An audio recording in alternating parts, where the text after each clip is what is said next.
తాటి బూరెలు ఎలా చేయాలనేది ఈరోజు నేను మీకు ఈ వీడియోలో చూపించబోతున్నానండి. హాయ్ అండి, welcome to Surekha cooking videos. మీరు కనుక నా ఛానల్ ఫస్ట్ టైం చూస్తున్నట్లయితే ప్లీజ్ సబ్స్క్రైబ్ చేయండి.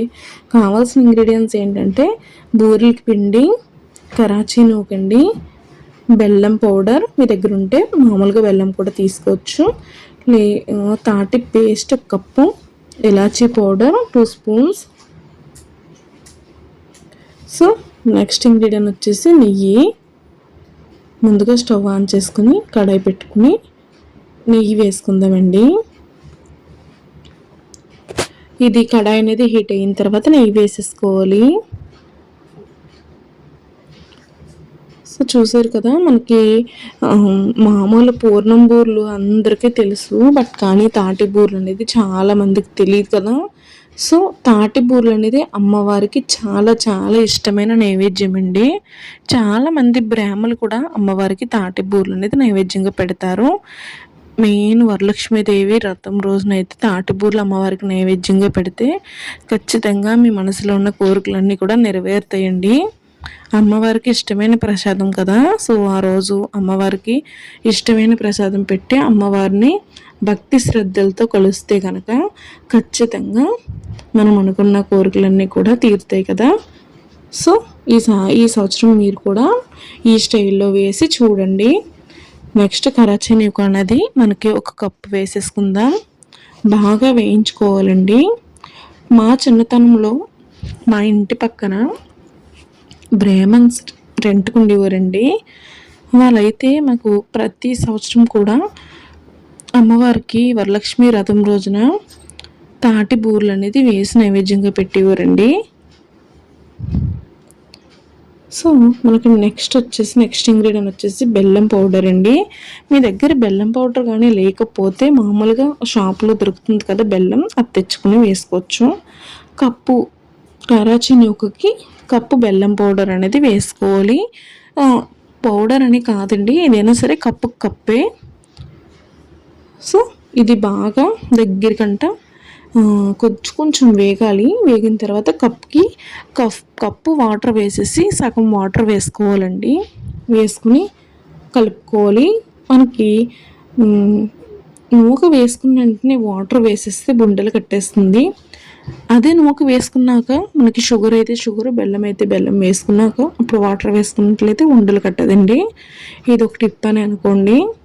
నెక్స్ట్ వచ్చేసి మనం ఏ కప్పుతో అయితే నూక అనేది తీసుకున్నామో అదే కప్పుతో తాటి పేస్ట్ అనేది పూర్తిగా కప్పు తీసేసుకోవాలి. సో వేసుకుందామండి. వేసేసుకుని బాగా దగ్గరికంటే అయిపోనివ్వాలండి. నెక్స్ట్ ఇంగ్రీడియంట్ వచ్చేసి ఇలాచీ పౌడర్ కూడా వేసేసుకుందాం. 2 స్పూన్స్ ఇలాచీ పౌడర్ వేసుకుందామండి. బాగా కలిపేసుకుందామండి. మంచి ఫ్లేవర్ అయితే వస్తుంది కదా ఇలాచీ పౌడర్కి. ఇలాచీ పౌడర్ని అయితే మాత్రం మీరు స్కిప్ చేయొద్దు, ఖచ్చితంగా వేసుకోండి. సో కాసేపు మూత పెట్టేసి బాగా దగ్గరికంతా మగ్గిపోనిద్దామండి. చూసారు కదా, చాలా బాగా దగ్గరికంతా అయిపోయింది. ఇది మనకి గట్టిగా అయ్యింది కదా. నెక్స్ట్ వచ్చేసి ఇంకా లాస్ట్లో దీనికి నెయ్యి అనేది కొద్దిగా వేసి బాగా కలిపేసుకుందామండి. నెయ్యి అంతా కరిగేంత వరకు కలిపేసుకుంటే లాస్ట్లో కూడా నెయ్యి వేయటం వల్ల ఫ్లేవర్ చాలా బాగా వస్తుంది కదా, నెయ్యి ఫ్లేవరు. సో అందుకని ఇలాగ కొన్ని టిప్స్ అనేది పాటిస్తే కనుక మనం ఈ రెసిపీని చేసుకున్నట్లయితే మీకు చాలా పర్ఫెక్ట్గా అనేది రెసిపీ వస్తుంది. సో నేను చూపిస్తున్నట్లుగా మీరు వీడియో అనేది స్కిప్ చేయకుండా చూస్తేనే మీకు బాగా అర్థమవుతుందండి. సో చాలా పర్ఫెక్ట్గా అనేది నాకు ఈ స్టఫింగ్ అనేది కుదిరింది. చాలామంది అండి స్టఫింగ్ మనకి శనగపప్పు పూర్ణంతో కూడా చేస్తారు. బట్ కానీ మనకి అమ్మవారి పూజ అనగా మార్నింగ్ బేగా అయిపోవాలి కదా. సో ఇదైతే ఒక ఈజీ అయిన మెథడ్ అనే చెప్పాలి. చాలా బాగా వస్తుంది. ఇలా మనకి చేతికి కొద్దిగా నెయ్యి అనేది అప్లై చేసుకుని మొత్తం అన్నీ కూడా లడ్డు సైజులో ఉండల కింద చేసేసుకోవాలండి. ఇది బూరెలు అప్పటికి స్టఫింగ్. సో అన్నీ కూడా ఇలాగే చేసేసుకున్నాను కదా. నెక్స్ట్ అయితే స్టవ్ ఆన్ చేసుకుని కడాయి పెట్టుకుని డీప్ ఫ్రైకి సరిపడగా ఆయిల్ వేసుకుందాం.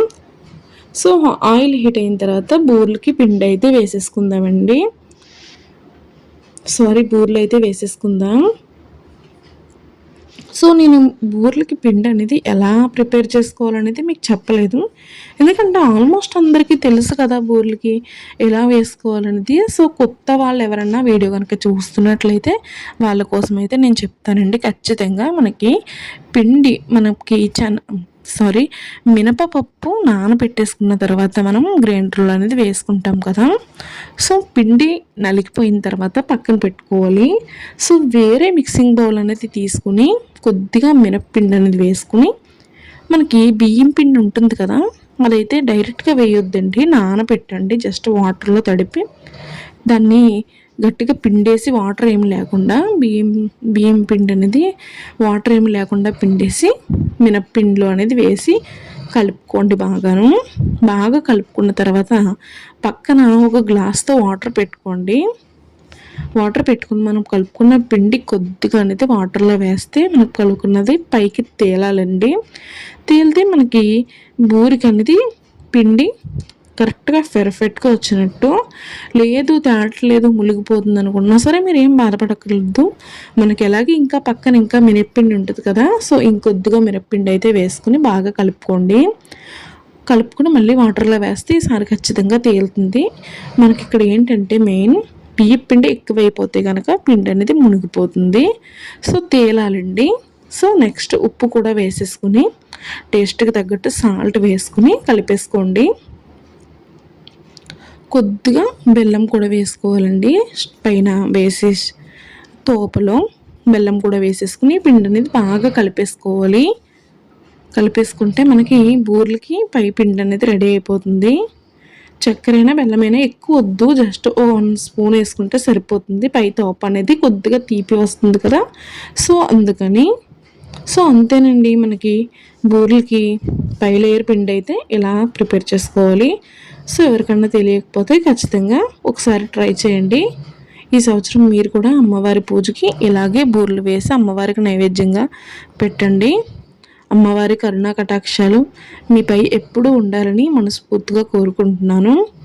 సో మీరు కనుక ఈ వీడియో ఫస్ట్ టైం చూస్తున్నట్లయితే ప్లీజ్ అండి నా వీడియోని లైక్ చేయండి, షేర్ చేయండి, సబ్స్క్రైబ్ చేయండి.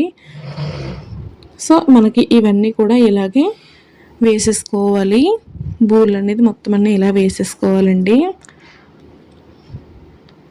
ఇది ఒక సీక్రెట్ అండి. అమ్మవారికి చాలామంది బ్రాహ్మలే ఎక్కువగా పెడతారు నైవేద్యం. నాకు కూడా మా ఇంటి పక్కన బ్రాహ్మలు ఉన్న వాళ్ళని తెలిసింది. సో ఈ సంవత్సరం మీరు కూడా అమ్మవారికి ఇదే నైవేద్యంగా పెట్టి అమ్మవారి కరుణా కటాక్షాలు మీపై ఎప్పుడు ఉండాలని మనస్ఫూర్తిగా కోరుకుంటున్నాను. సో మీ అందరికీ కూడా వరలక్ష్మి వ్రతం శుభాకాంక్షలండి. సో ఇవన్నీ కూడా మనకి బాగా ఫ్రై అయిపోతున్నాయి కదా మళ్ళీ గోల్డ్ కలర్లో. సో అస్సలు మనకి బూర్లు వేయటం రానేను అని కూడా వేసుకోవచ్చు, ఎందుకంటే మనకి దీని లోపల పెట్టిన స్టఫింగ్ అయితే మనం పూర్ణం కాదు కదా, కరాచీ నూకమోలని కొంచెం అటో ఇటో పిండి అంటేనే అంటకపోయినా మనకి స్టఫింగ్ అనేది బయటకు అనేది వచ్చేదండి, చాలా పర్ఫెక్ట్గా అనేది వస్తుంది. సో ఒకసారి మీరు కూడా ఇలాగే ట్రై చేయండి. దీనికి మీరు ముందుగా ఏమీ ప్రిపేర్ అవ్వాల్సిన అవసరం కూడా ఏమీ లేదు, చాలా పర్ఫెక్ట్గా అనేది వస్తాయండి. సో మొత్తం అన్నీ వేగిపోయినాయండి, చూసారు కదా చాలా పర్ఫెక్ట్గా అనేది వచ్చినాయి. చాలా బాగున్నదండి, చూస్తుంటేనే భలే అనిపిస్తున్నాయి.